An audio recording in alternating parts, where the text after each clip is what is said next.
Bom dia! Hoje nós teremos a aulinha de história. E hoje, na nossa aulinha de história, nós vamos estudar sobre as fontes históricas, escritas e visuais. Será o que é que nós vamos aprender de legal hoje? Nós vamos entender o que é que são as fontes históricas, o que é isso, nós vamos saber o que é, e nós vamos perceber, conhecer a diferença, nós vamos saber diferenciar as fontes históricas escritas das visuais, tá? Que são dois tipos de fontes históricas, tá bom? Na próxima aula nós vamos aprender mais dois tipos de fontes históricas, mas hoje nós vamos começar pelas escritas e visuais.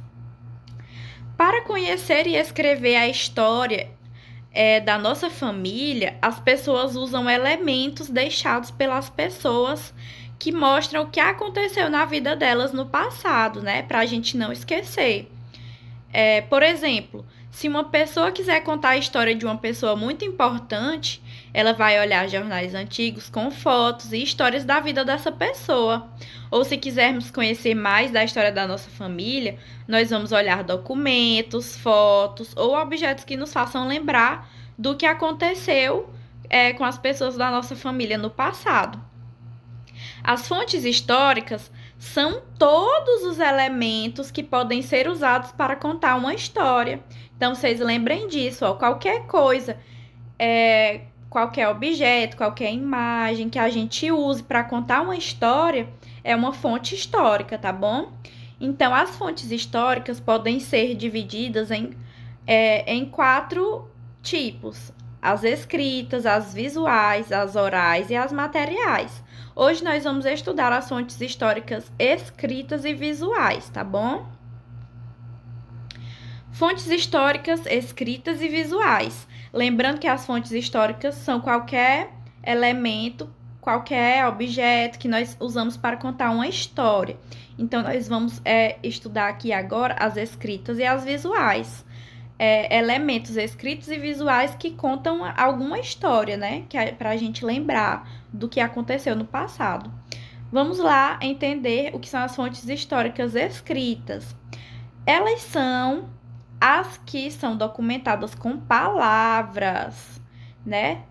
As fontes históricas escritas contêm palavras que contam alguma história. Alguns exemplos são os documentos oficiais, que são aqueles que a gente já estudou, que são certidão de nascimento, identidade, carteira de motorista. Elas contam a história. Quando você nasce, você não tira a sua certidão de nascimento. Quando você já está grande, você tira a sua carteira de motorista e você pode, por exemplo, a carteira de motorista é sempre trocada, né? De tempos em tempos. Você, por exemplo, imagine que seu pai guardou ali a primeira carteira de motorista dele. Então, é uma lembrança daquele tempo que ele tirou aquela carteira de motorista. As letras de músicas também são fontes históricas escritas, porque as letras de música são primeiramente escritas, né? Os boletins das notas antigas, as cartas que foram enviadas há muito tempo atrás. E outros também. Nós temos aqui, ó, embaixo, ali do lado, na parte de baixo, a figura de uma carta sendo escrita. Olha só, é uma fonte histórica escrita. Ela conta uma história do que aconteceu no passado. E vamos agora entender as fontes históricas visuais, que são as que são transmitidas por imagens. Alguns exemplos de fontes visuais são as fotografias, os desenhos, os vídeos, as gravuras, pinturas, já tem ali desenhos, histórias em quadrinhos e outros, tá bom? Então, essas são as que a gente consegue ver por imagens, tá? Então, é isso a nossa aula de história e podem realizar a atividade.